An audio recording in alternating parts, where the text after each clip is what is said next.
Hello, good day everyone. So in this video, we are going to tackle about the Module 4, Lesson 4.1, Implementing the Design Curriculum as a Change Process.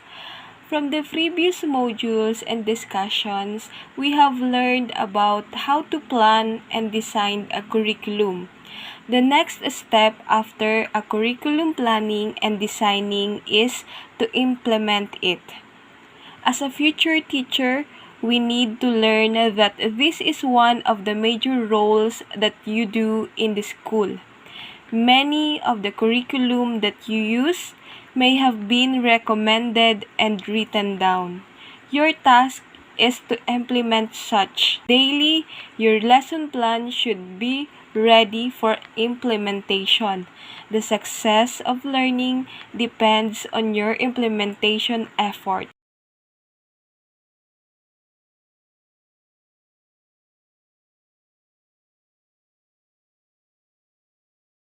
You will be both an implementer and a manager of this curricula. There is a minuscule curriculum like your lesson plan or a big one like the K-12 curriculum.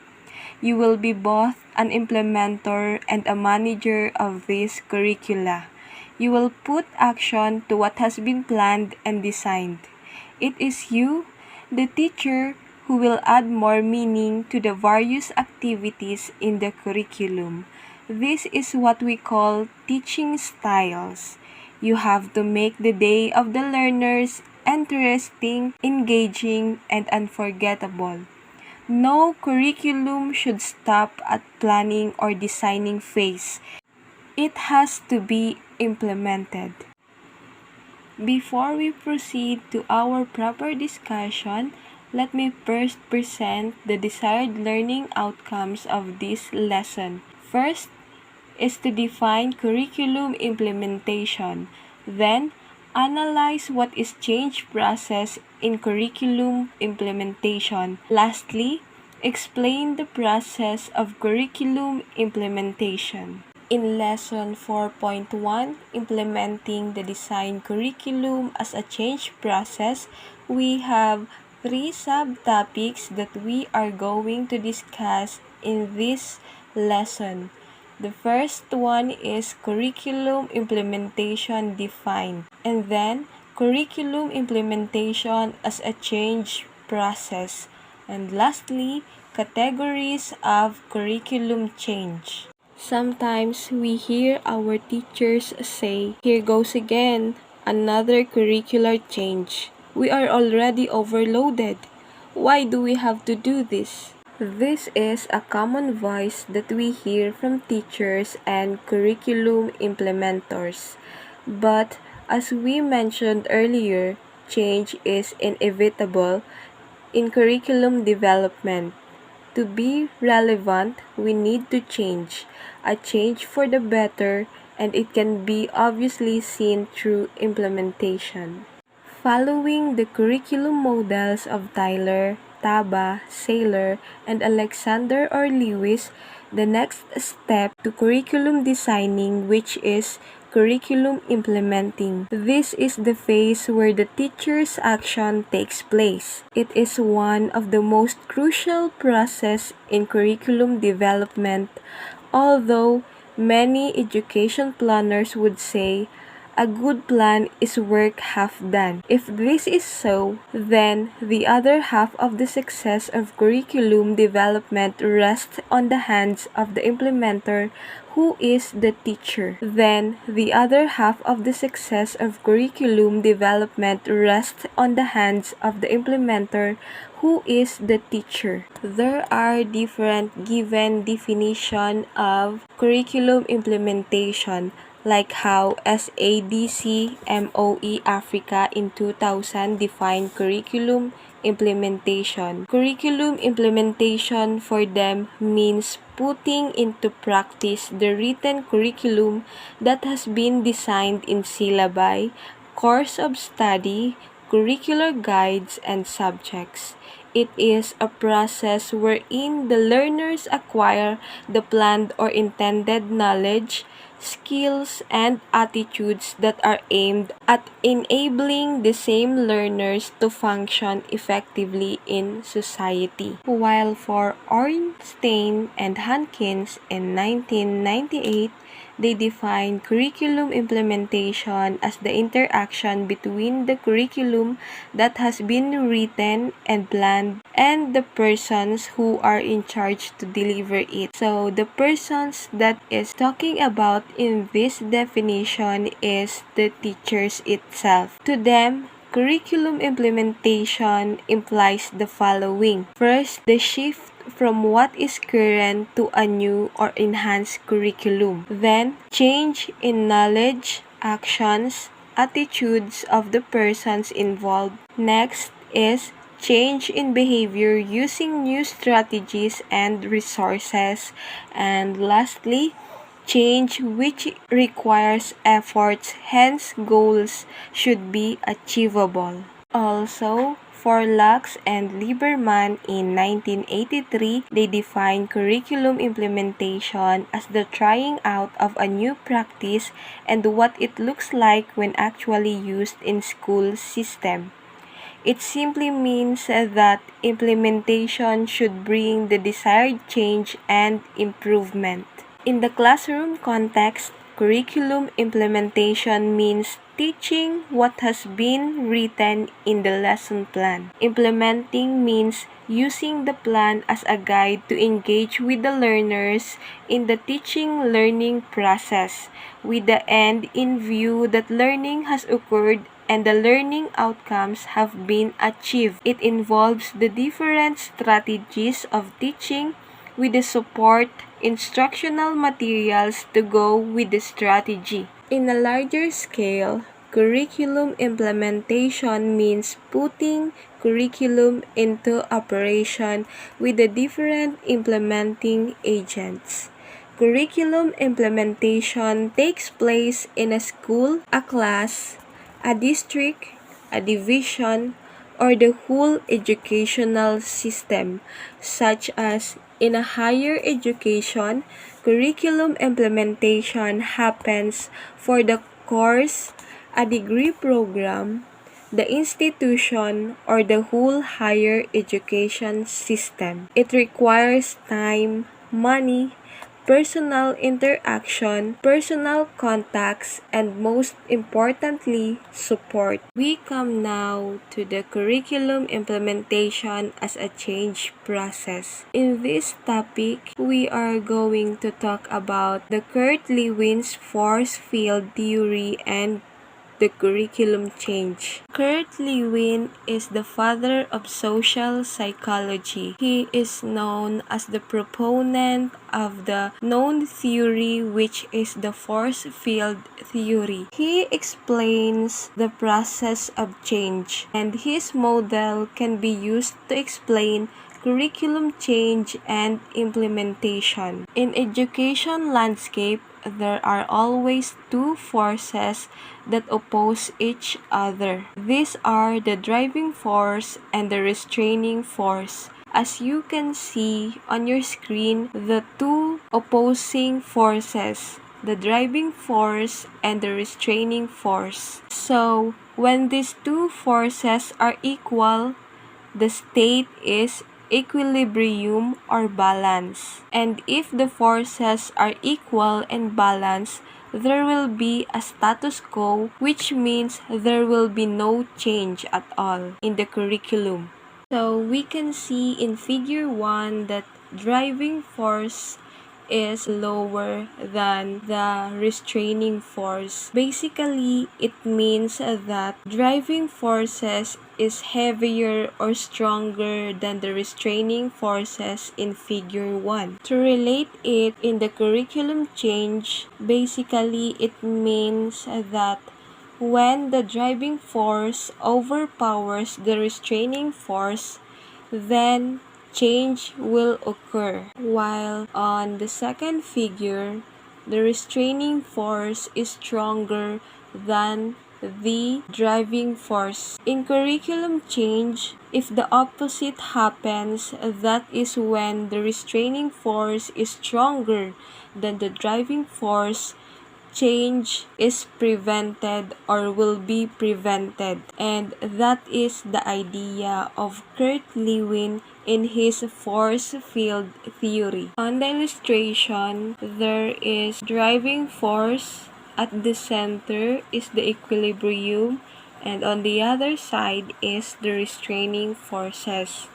So, under the driving force is the government intervention, society's values, technological changes, knowledge of explosion, administrative support, and under the restraining forces are the fear of the unknown, negative attitude to change, tradition values, limited resources, and obsolete equipment. The last thing to discuss is the categories of curriculum change. For McNeil in 2000, he categorized curriculum change as follows. Number 1 is the substitution. The current curriculum will be replaced or substituted by a new one. Sometimes we call this a complete overhaul. Example of this is changing an old book to an entirely new one, not merely a revision. This category of curriculum change, the substitution, is just like the substitution of any sports that the student play. Like for example, in a basketball play, we are substituting a player that is playing and he is very tired. So we are going to pick a new player to substitute him so that the play would be. Second is alteration. So in alteration, there is a minor change to the current or existing curriculum. For an example, instead of using a graphing paper for mathematics teaching, this can be altered by using a graphic calculator. So in this category, we are going to search or look for an alternative way to do certain tasks. The third is restructuring. It is building a new structure would mean major change or modification in the school system, degree program, or educational system. It is a complete modification or change in the curriculum. Using an integrated curriculum for the whole school for K-12 requires the primary and secondary levels to work as a team. Another example is a curriculum that will be restructured when there is a significant involvement of parents in the child's instead of leaving everything to the teacher, like using the in-school, off-school, or a blended curriculum is an example of restructuring. So, as the example in this is the K-12 curriculum. So, from the basic education or basic curriculum, we or the government implemented the K-12 curriculum. The fourth one is perturbations. These are changes that are disruptive, but the teachers have to adjust to them within a fairly short time. Like for an example, if the principal changes the time schedule because there is a need to catch up with the national testing time, or the dean, the teacher has to shorten schedule to accommodate unplanned extracurricular activities. So, the teachers needs to adjust what has been told to them, and any unplanned extracurricular activities or any activities will not be accommodated. The last is value orientation.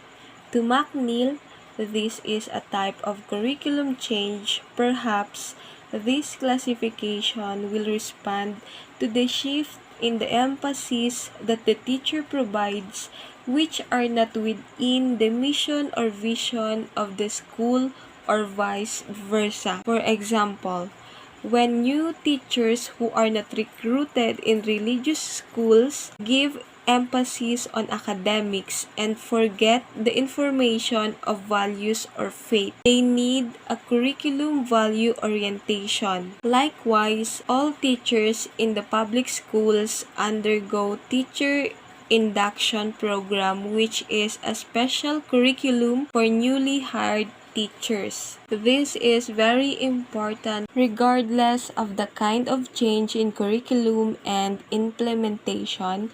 The process of change may contain three important elements. As a process, curriculum implementation should be developmental, participatory, and supportive. So, it should be developmental in the sense that it should develop multiple perspectives, increase integration, and make learning autonomous, create a new climate of openness and trust, and appreciate and affirm strengths of the teachers. There should be teacher support in trying new tasks, reflection on the new experiences and challenges. So there are simple stages in developmental change process for the teacher. First is orientation and preparation. The initial use is very mechanical and routinary. However, as the skills are honed and mastery of the routine is established, refinement follows. This means adjustments are made to be better, meet the needs of the learners, and achieve the learning outcomes. In this step, there will be continuous reflection, feedback, and refinement. Second, participatory. For curricular implementation to succeed, it should be participatory, especially because other stakeholders like peers, school leaders, parents, and curriculum specialists are necessary. Characteristics of teacher styles, commitment, willingness to change, skills, and readiness are critical to implementation. This should be coupled with organizational structure, principal style, student population characteristics, and other factors. Trust among key players should also be sought as this is a positive starting point. Involvement and participation encourage a sense of ownership and accountability because participation builds a learning community which is very necessary in curriculum implementation. Third, supportive. Supportive curriculum implementation is required in the process of change. Material support like the supplies, equipment, and conducive learning environment like the classrooms and laboratory should be made available in schools. Because if there are no supplies, equipment, and learning environment like classrooms and laboratory, learning will not happen effectively. Likewise, human support is very much needed, not only the material support. The school leader or head should provide full school or institutional support to the implementation of new curriculum. They too have to train to understand how to address curriculum change as part of their instructional as well as management functions. To wrap up the lesson 4.1, implementing the design curriculum as a change process, time is truly an important commodity for a successful change process. For any innovation to be fully implemented, period of 3 to 5 years to institutionalize a curriculum is suggested.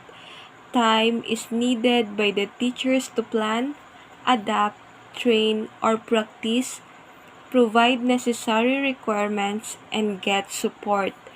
Time is also needed to determine when the implementation starts and when it will conclude, since curriculum implementation is time-bound. Support from the peers, principals, external stakeholders will add to the success of implementation. When teachers share ideas, work together, solve problems, create new materials, and celebrate success, more likely that curriculum implementation will be welcomed. And that is all for my video report. Thank you, and this is Angelica P. Blanqueza, the discussant for this lesson.